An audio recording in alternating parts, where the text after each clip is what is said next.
সুপ্রিয় শিক্ষার্থীবৃন্দ, আশা করি তোমরা সবাই ভালো আছো। অনলাইন ক্লাসে তোমাদের শুভেচ্ছা জানাচ্ছি। আশা করি পূর্বের ক্লাস তোমরা অনুশীলন করেছো এবং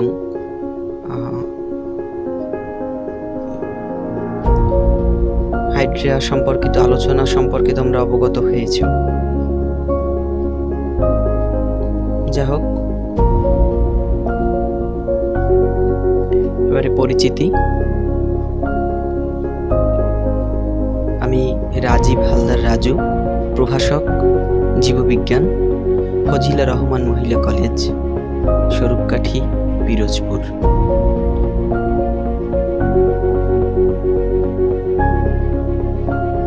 এবার আমরা পাঠ পরিচিতি এই বিষয়টার দিকে আলোকপাত করব। তোমরা দেখতে পাচ্ছ ডান কোণে উপরের দিকে দুটো ছবি দেখা যাচ্ছে। নিশ্চয়ই বুঝতে পেরেছ ছবি দুটো কিসের।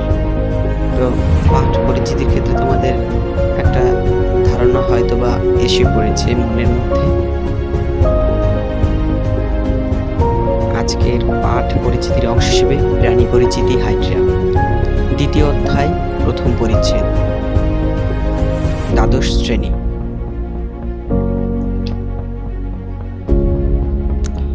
লার্নিং আউটকাম বা শিখন ফল। আমরা জানি শিখন ফল বা লার্নিং আউটকামস এর ভিত্তিতেই পাঠ নির্ধারিত হয়, পাঠ পরিক্রমা সৃষ্টি হয়। যাই হোক, আজকে দেখি আমরা যে ক্লাসটি করতে যাচ্ছি সেই ক্লাসটি করার জন্য আমাদের শিখন ফল কি রয়েছে, অর্থাৎ কি জন্য আমি এই ক্লাসটি করব।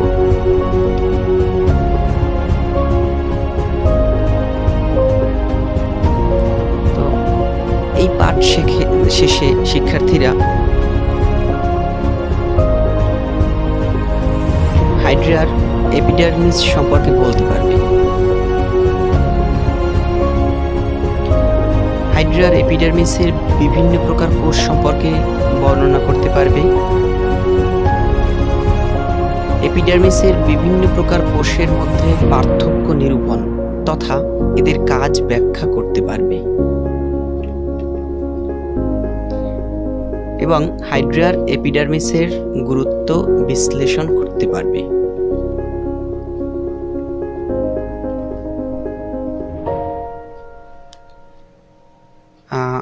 এই একটা চিত্র দেখো,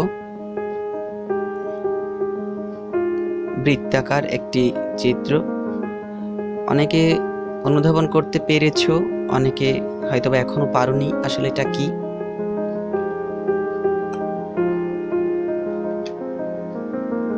চিত্রটি ভালোভাবে দেখো, কোনো কিছু অনুধাবন করতে পারো কিনা। মূলত এটা কিসের চিত্র বলতে পারো তোমরা? আমরা জানি উদ্ভিদ কিংবা প্রাণী এর ক্ষেত্রে দেখা যায় সেকশন, একটা লম্বালম্বি অর্থাৎ অনুদৈর্ঘ্যচ্ছেদ বা দৈর্ঘ্যচ্ছেদ এবং আরেকটা হচ্ছে কি প্রস্থচ্ছেদ, অর্থাৎ লংজিটিউডিনাল সেকশন আর একটা হচ্ছে ট্রান্সভার্স সেকশন। তো এখানে কিন্তু ট্রান্সভার্স সেকশন করা হয়েছে একটা প্রাণীর এবং সেই কোষগুলো দেখা যাচ্ছে। সেটা হচ্ছে কি cells of epidermis of hydra. আমরা যে হাইড্রা পড়েছি বা পড়ছি, হাইড্রাকে আড়াআড়িভাবে কাটা হলে এরকম অবস্থা দেখা যায় এবং দেখা যায় এই যে এই ভিতরেরটায় থাকে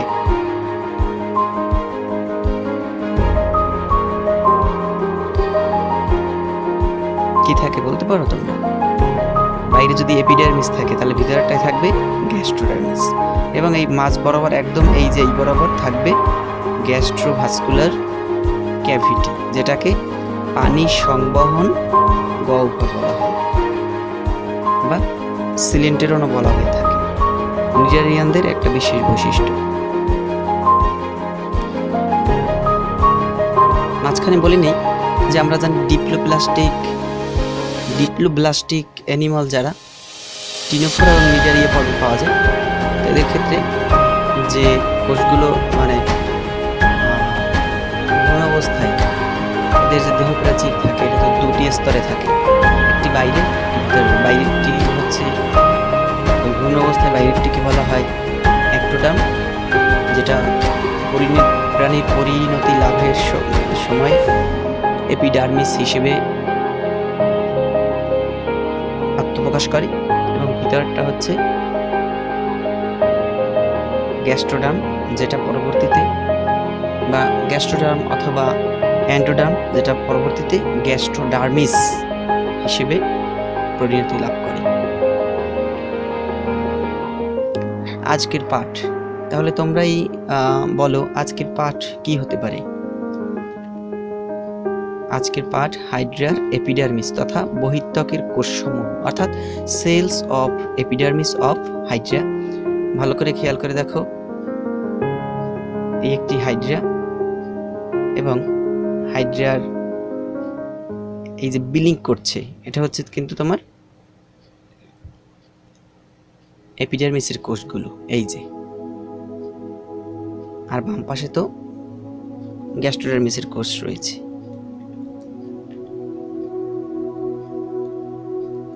আজকে আমরা মূলত এপিডার্মিসের কোষ সম্পর্কে পড়ব।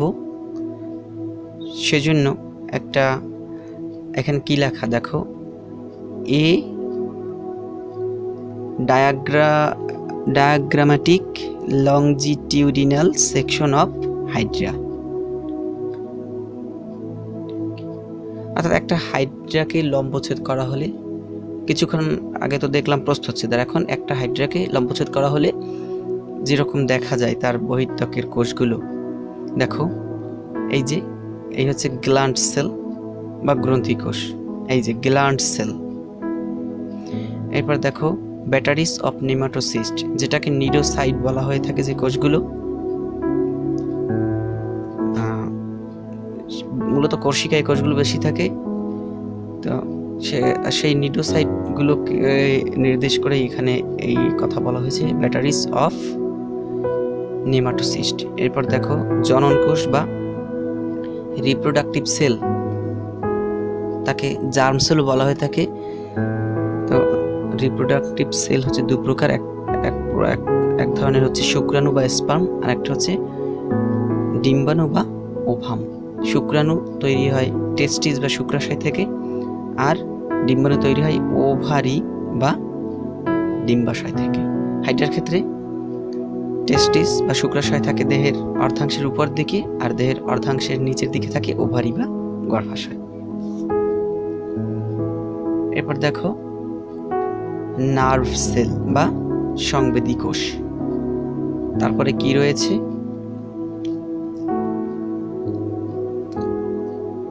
Sensory sell. সেন্সরি সেল হচ্ছে সংবেদী কোষ, আর নার্ভ সেল হচ্ছে স্নায়ু কোষ। স্নায়ু কোষও এক ধরনের সংবেদী কোষ, তবে আমরা এভাবে বলবো, নার্ভ সেল বলতে বুঝবো আমরা স্নায়ু কোষ, আর সেন্সরি সেল বলতে বুঝবো সংবেদী কোষ। এবার দেখো ইন্টারস্টিশিয়াল সেল। তারপর রয়েছে এপিথেলিও মাস্কুলার সেল, যেটাকে মাস্কিউলো এপিথেলিয়াল সেলও বলা হয়ে থাকে, অর্থাৎ এটা পেশির কাজ করবে এবং আবরণেরও কাজ করবে। দু ধরনের কাজ তো আছেই, এবং সেটাই তার প্রাধান্য লাভ করে, এই জন্য তাকে পেশি আবরণী কোষ বলা হয়ে থাকে।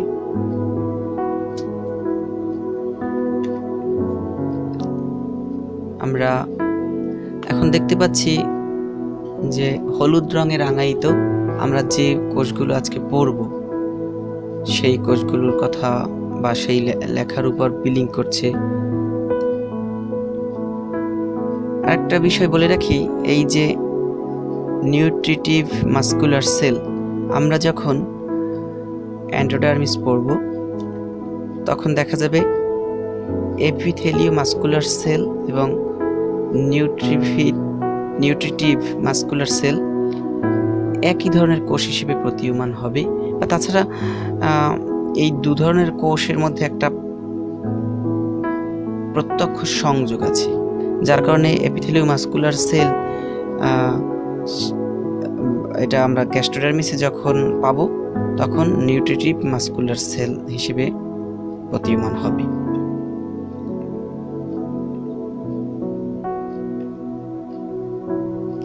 এবারে আসি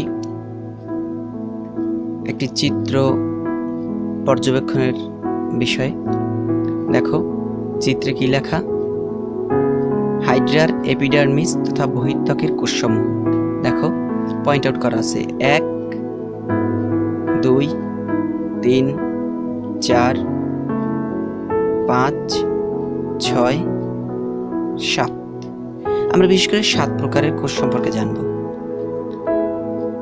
এখন একটু দেখি 7 প্রকারের কোষগুলো কি কি। মাঝখানে আর একটু বলে রাখি, আমাদের দাঁত যেমন আমাদের মাড়ির সাথে সংযুক্ত থাকে, গ্রথিত থাকে, ঠিক সেই রকম এইখানের এই কোষগুলো হাইড্রার ক্ষেত্রে, অর্থাৎ এই যে বাহিরের, এগুলো কিন্তু বাহিরের কোষ। অর্থাৎ এইটা যদি আমরা আড়াআড়িভাবে একটা হাইড্রাকে কাটি বা প্রস্থচ্ছেদ করি তাহলে এভাবে থাকবে।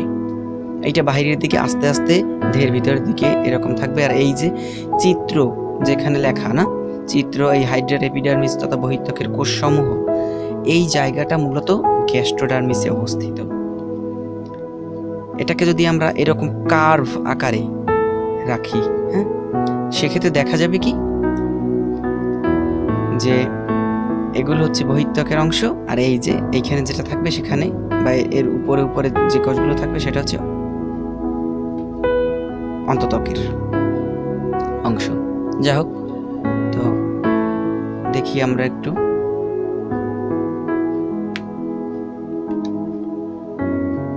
এক নম্বরে সেটা হচ্ছে পেশি আবরণী কোষ। দেখো দ্বিতীয় নম্বরে হচ্ছে ইন্টারস্টিশিয়াল কোষ, তৃতীয় নম্বরে সংবেদী কোষ, চতুর্থ নম্বরে স্নায়ু কোষ, পঞ্চম গ্রন্থি কোষ, ষষ্ঠ জনন কোষ এবং সপ্তম নিডোসাইট। আসলে এগুলো আগে পরে হলে কোনো সমস্যা নেই, এখানে ছবিতে ওরকম সাজানো যার কারণে, এবং তোমাদের বইয়ে পেশি আবরণী কোষ, ইন্টারস্টিশিয়াল কোষ, সংবেদী কোষ এরকম সিরিয়াল অনুসারে লেখা, যার কারণে তোমাদের বোঝার সুবিধার জন্য এইরকমটি করা। আগে পরে হলে কোনো সমস্যা নেই। আর একটু বলে রাখি, এই যে কিউটিকল, একদম বাহিরে একটি কোমল এবং নমনীয় একটা পাতলা মোম সদৃশ একটি পর্দা বা পদার্থ, যেটা পিচ্ছিল, প্রাণীকে শত্রুর হাত থেকে তো অবশ্যই বাঁচাতে সহায়তা করে। পিচ্ছিল থাকার কারণে সে ধরাছোঁয়ার বাইরে থাকে অধিকাংশ ক্ষেত্রে। তো এই যে কতকগুলো দেখো বাবেল টাইপ দেখা যায়, এগুলো হচ্ছে মিউকাস সাবস্টেন্স, অর্থাৎ মিউকাস বস্তু। এই মিউকাস বস্তু এই কিউটিকল নামক পদার্থকে নিঃসরণ করে, যার কারণে এটা অর্থাৎ বহির্ত্বকের বাইরের একটা আলাদা আবরণ, সেটা হচ্ছে কিউটিকল। আর এই তো গহ্বর দেখা যাচ্ছে। যাক, এ বিষয়ে তোমরা নিশ্চয়ই জানো। আর একটু বোঝার সুবিধার জন্য দেখো এপিডার্মিস লেখা, এই যে এই জায়গাটা, এই যে এপিডার্মিস, অর্থাৎ এতটুকু জায়গা এপিডার্মিসের অংশ। আর এপিডার্মিসের নিচে যদি আড়াআড়িভাবে হিসাব করা হয় তাহলে দেখা যাবে 0.1 মাইক্রোমিটার ব্যাস বিশিষ্ট একটি অকোষীয় জেলি সদৃশ পদার্থ থাকে, যেটা বিভিন্ন আঘাত থেকে রক্ষা করে প্রাণীকে, অর্থাৎ হাইড্রাকে, এবং দৃঢ়তা প্রদানের ক্ষেত্রে বা ইলাস্টিসিটি, স্থিতিস্থাপকতা দানে বিশেষ ভূমিকা রেখে থাকে। যাই হোক, আমরা পর্যায়ক্রমে কোষ সম্পর্কে আলোচনা করব। তবে তার আগে এক নজরে হাইড্রিয়ার এপিডার্মিস তথা বহিত্বকের কোষসমূহ একটু দেখি। দেখো, পেশি আবরণী কোষ বা মাস্কিউলো এপিথেলিয়াল সেল, ইন্টারস্টিশিয়াল সেল, সংবেদী কোষ বা সেন্সরি সেল, স্নায়ু কোষ বা নার্ভ সেল, পঞ্চম গ্রন্থি কোষ বা গ্ল্যান্ড সেল, ষষ্ঠ জনন কোষ তথা জার্ম সেল এবং সপ্তম হচ্ছে নিডোসাইট।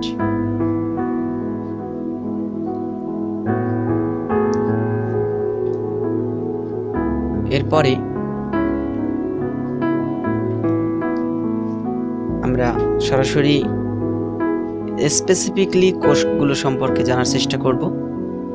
দেখো, এটি হচ্ছে পেশি আবরণী কোষ। একটু বলে নেই, পেশি আবরণী কোষ ওই যে আমি টিথ বা দাঁতের কথা বলেছিলাম, মনে রাখার সুবিধার জন্য দেখো, একটা দাঁত উঠালে বা দাঁতের ফিজিওলজি সম্পর্কে যদি আমরা জানি, অ্যানাটমি প্লাস ফিজিওলজি, সেক্ষেত্রে দেখো অ্যানাটমির কালচারই হচ্ছে ফিজিওলজি। যাই হোক, একটি দাঁতের মতন, অর্থাৎ এখানে চওড়া প্রান্ত থাকবে বাহিরের দিকে এবং সরু প্রান্ত ভিতরের দিকে। এর মধ্যে কি থাকবে, এই যে কালো রঙের, এটা কি নিউক্লিয়াস, আমরা যাকে ব্রেইন অফ সেল অর্থাৎ কোষের মস্তিষ্ক বলে থাকি। এরপর দেখো, এর মধ্যে থাকবে কি সাইটোপ্লাজম থাকবে, এই গহ্বর থাকবে, একাধিক গহ্বর কিন্তু, এবং উপরের দিকে থাকবে কি মিউকাস বস্তু, যেটা থেকে কিউটিকল নিঃসৃত হয়। এবং এই যে তন্তুর মতন দেখো, এইটার নাম হচ্ছে কি মায়োনিম ফাইবার, অর্থাৎ মায়োনিমের তন্তু। এই তন্তুগুলো মূলত বাহির থেকে ভিতরের দিকে গ্রথিত থাকে এবং প্রাণীর দেহ অক্ষের অর্থাৎ মেইন অ্যাক্সিস বা মূল অক্ষের বা প্রধান অক্ষের সাথে সমান্তরালভাবে থাকে কিন্তু। তো এই মায়োনিম নমনীয় এবং সংকোচন প্রসারণশীল। তার মানে একটা বিষয় আমরা খেয়াল করে দেখি, এই কোষগুলো অর্থাৎ টোটাল এই কোষগুলো সে বাহিরের আবরণের মতন একটা অবস্থা তৈরি করেছে। দেখো, এই যে এদিক থেকে সরু, এই এই এই এভাবে একটা বাহিরের আবরণের মতন কাজ করেছে এবং পেশির মতন কাজ করেছে। এই জন্য একে বলা হয় কি পেশি আবরণী কোষ। আমরা একটু সরাসরি লেখায় চলে যাই। পেশি আবরণী কোষ। এখন দেখো কাজ, ওই যে মায়োনিমের কথা বলেছিলাম,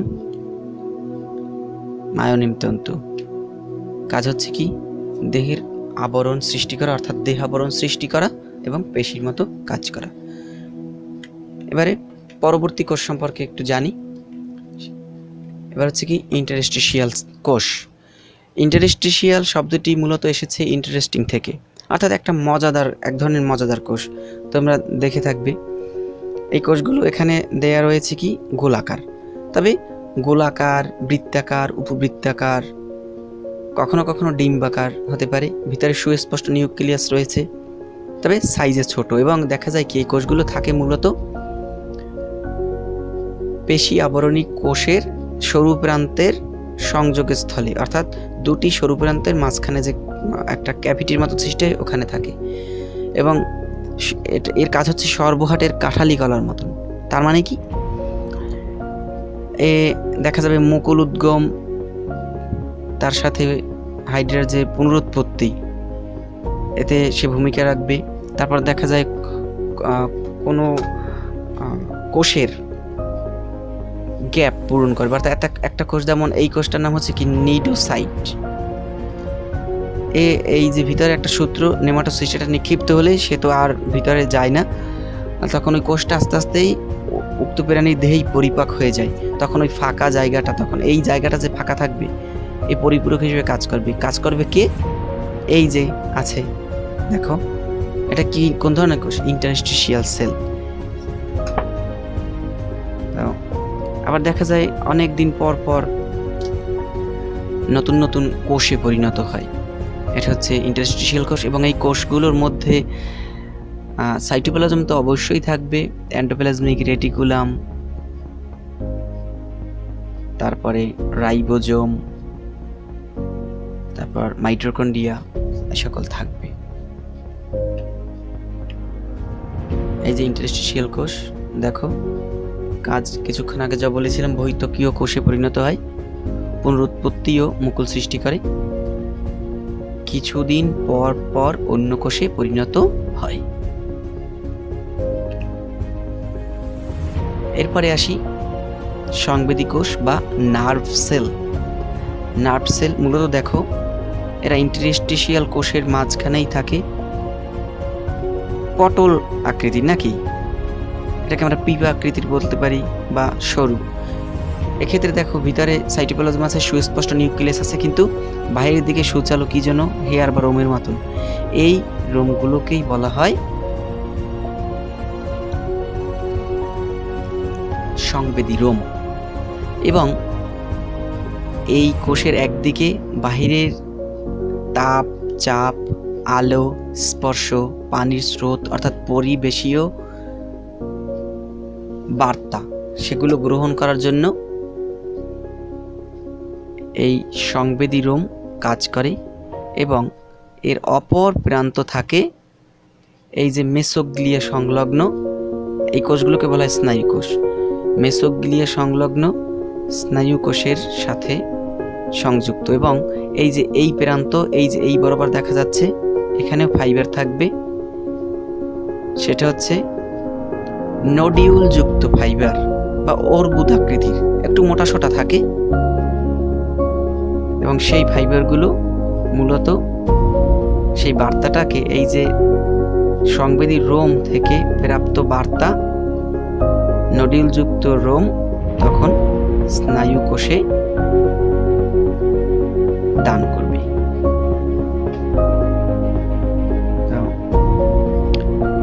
দেখো সংবেদী রোম বা সেন্সরি হেয়ার, তারপর দেখো নডিউলেটেড বা লোডিউলেটেড ফাইবার। এরপর দেখো কাজ হচ্ছে কি, পরিবেশ থেকে বিভিন্ন উদ্দীপনা গ্রহণ করে স্নায়ু কোষে সরবরাহ করা। এরপর দেখি স্নায়ু কোষ। স্নায়ু কোষ বা নার্ভ সেল। আমাদের স্নায়ু কোষ যেটা নিউরন নামে পরিচিত, এই স্নায়ু কোষ দেখো এগুলো থাকবে মূলত মেসোগ্লিয়ায়। এবং স্নায়ু কোষে একটি কোষ দেহ থাকবে ছোট আকৃতির।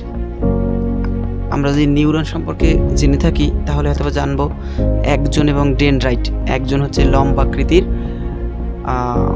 স্নায়ুতন্তু, আর ডেনড্রাইট হচ্ছে ছোট আকৃতির স্নায়ুতন্তু। আর এগুলোর মাঝখানে থাকবে ছোট কোষ দেহ, তার মধ্যে নিউক্লিয়াস থাকবে। যাই হোক, এখানে একটা বিষয় আছে যে স্নায়ুতন্তু, অনেকগুলো স্নায়ুতন্তু বা স্নায়ু রোম বলা হয়। সেই স্নায়ু রোম সেগুলো কি করবে, সংবেদী কোষ থেকে আগত বার্তাকে গ্রহণ করবে, এবং এই স্নায়ু রোম পরস্পর মিলিত হয়ে স্নায়ু জাল বা নার্ভ ওয়েব তৈরি করবে। এবং এর ফলে হবে কি, সংবেদী কোষ থেকে আগত বা সংবেদী কোষ থেকে প্রাপ্ত বার্তা সে সকল দেহে বা দেহের কোষে পৌঁছে দিতে সক্ষম হবে। এটা হচ্ছে স্নায়ু কোষের কাজ। দেখো এই যে স্নায়ু রোম আর স্নায়ু জালিকা, কাজ হচ্ছে কি, সংবেদী কোষ থেকে প্রাপ্ত উদ্দীপনা দেহের বিভিন্ন স্থানে সরবরাহ করা। এরপরে আসি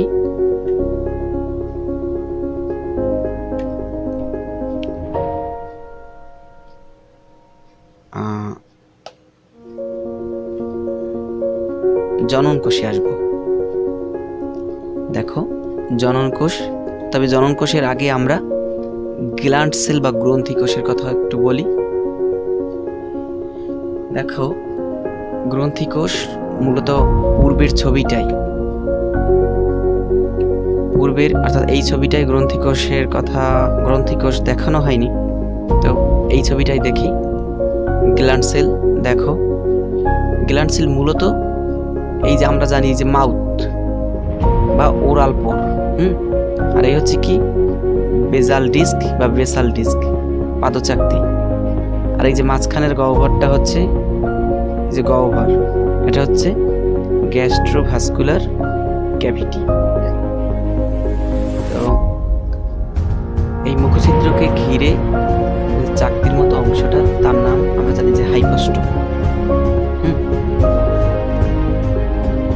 তো দেখা যায় এই গ্ল্যান্ড সেল বা গ্রন্থিকোষ থেকে যে মিউকাস নিঃসৃত হয়, তা এই যে খাদ্য গ্রহণ করবে হাইড্রা, তখন ওই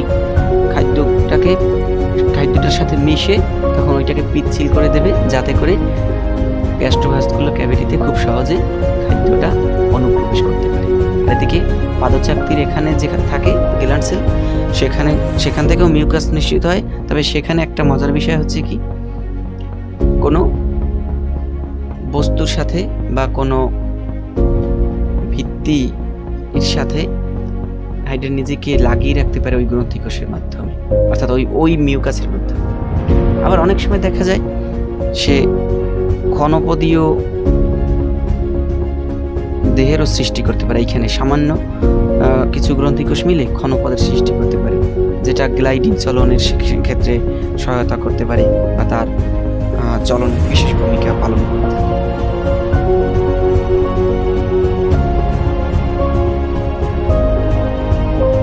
দেখো এই যে গ্রন্থিকোষ কাজ এবং কাজের কথা বলা হচ্ছে কি মিউকাস ক্ষরণ। এরপর দেখো এবার আমরা দেখবো কি, এইবার জননকোষ দেখব। জননকোষের কথা একদম আজকে ক্লাসের শুরুতেই বলেছিলাম, তারপর আবার বলি। একটা ফিমেল গ্যামেট, একটা মেল গ্যামেট। ফিমেল গ্যামেট তৈরি হয় ওভারি থেকে, যার নাম হচ্ছে ওভাম বা ডিম্বাণু। আর মেল গ্যামেট তৈরি হয় টেস্টিস বা শুক্রাশয় থেকে, যার নাম হচ্ছে শুক্রাণু। শুক্রাণু এবং ডিম্বাণু দেখো, শুক্রাণু তৈরি হয় কিভাবে, একটা থেকে চারটা এরকম না, এবং সেটা কি মায়োসিস বিভাজনের মাধ্যমে হয়। এবং আমাদের ক্ষেত্রে তো এক্ষেত্রে একটা বিষয়ে লক্ষণীয় যে শুক্রাণুটা থাকবে কি রকম, এদের ক্ষেত্রে শুক্রাণু থাকবে ওই স্বাভাবিকভাবে আমরা যেরকম জানি সেই রকমই থাকবে। সেটা হচ্ছে কি মস্তক থাকবে, সেন্ট্রিওল যুক্ত মধ্যখণ্ড থাকবে, মাইটোকন্ড্রিয়া থাকবে সেখানে, এবং নরনক্ষম লেজ থাকবে, আর মস্তকে থাকবে নিউক্লিয়াস। আর এই যে ওভারি থেকে যে ওভাম তৈরি হবে, তো সেক্ষেত্রে ওই একই সিস্টেম, আমাদের মতোই। কি সিস্টেম সেটা হচ্ছে যে তিনটা পোলার বডি এবং একটি ডিম্বাণু তৈরি হবে, তিনটার পোলার বডি নষ্ট হয়ে যাবে এবং একটি ডিম্বাণু সক্রিয় অবস্থায় থাকবে।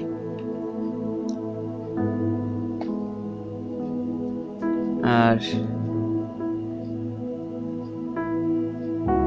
পরবর্তীতে একটু দেখি, এই যে জনন কোষ, শুক্রাণু ডিম্বাণু, শুক্রাশয় থেকে শুক্রাণু, ডিম্বাশয় থেকে ডিম্বাণু তৈরি হয়েছে, এটা দেখানোর চেষ্টা করেছি মাত্র।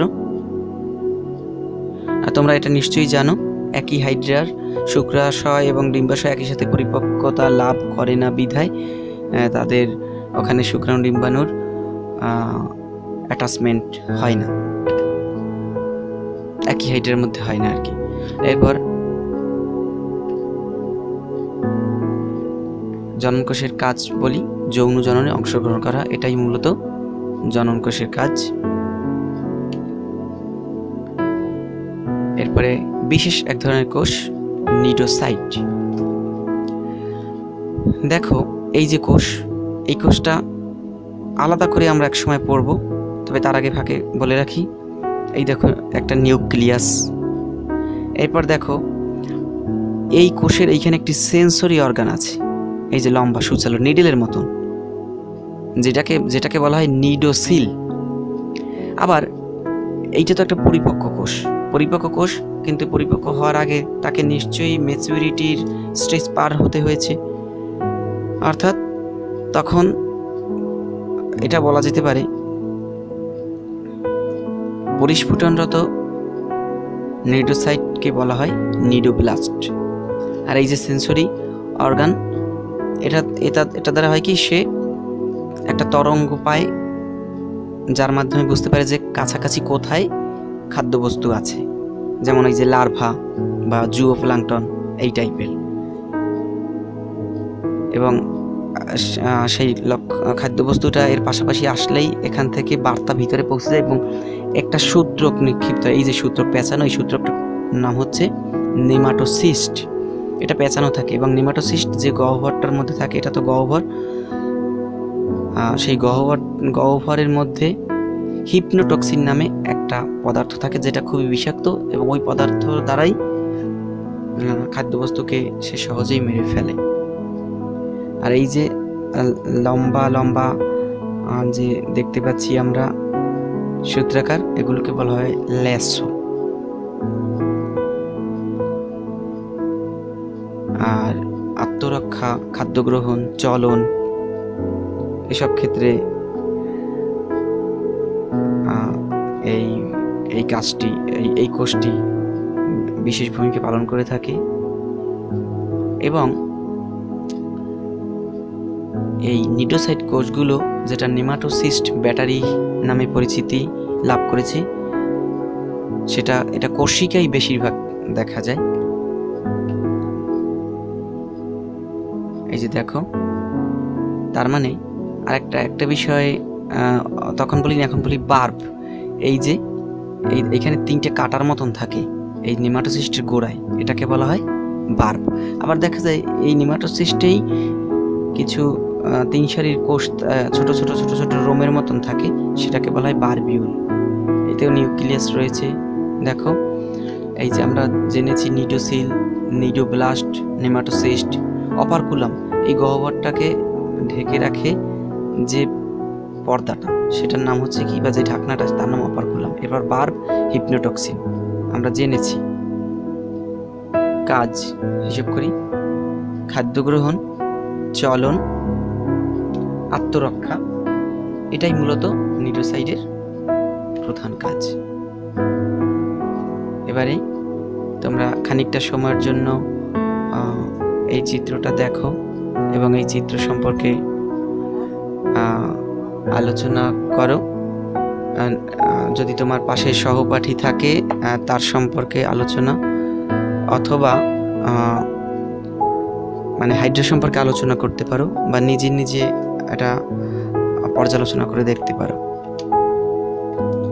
দেখো, এই যে এবারে কিন্তু আড়াআড়িভাবে এই কোষগুলোকে রাখা হয়েছে, যেমন পেশি আবরণী কোষ না, আমরা দেখেছিলাম এই পাশটা ছিল উপরে আর এদিকটা ছিল নিচে।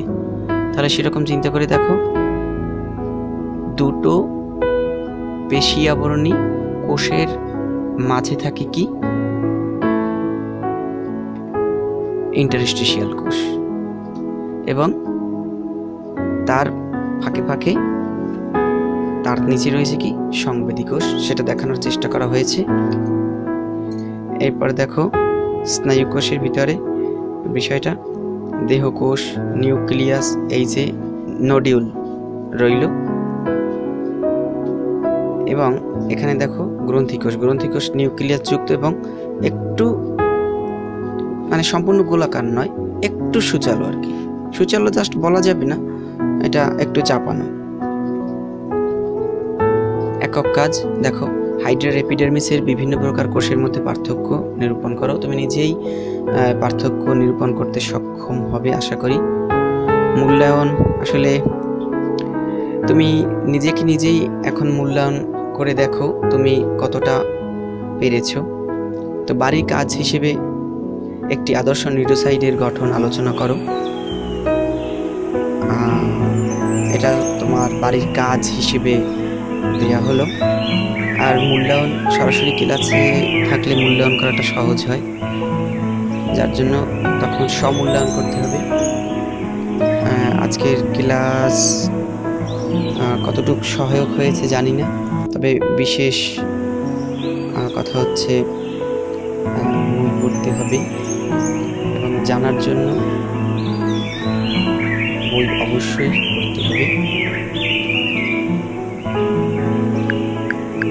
তো নিজেকে সমৃদ্ধ করার সর্বদা চেষ্টা করো।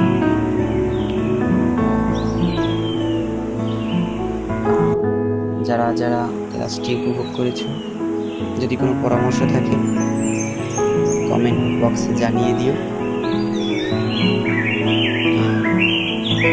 তোমাদের সুস্বাস্থ্য কামনা করছি।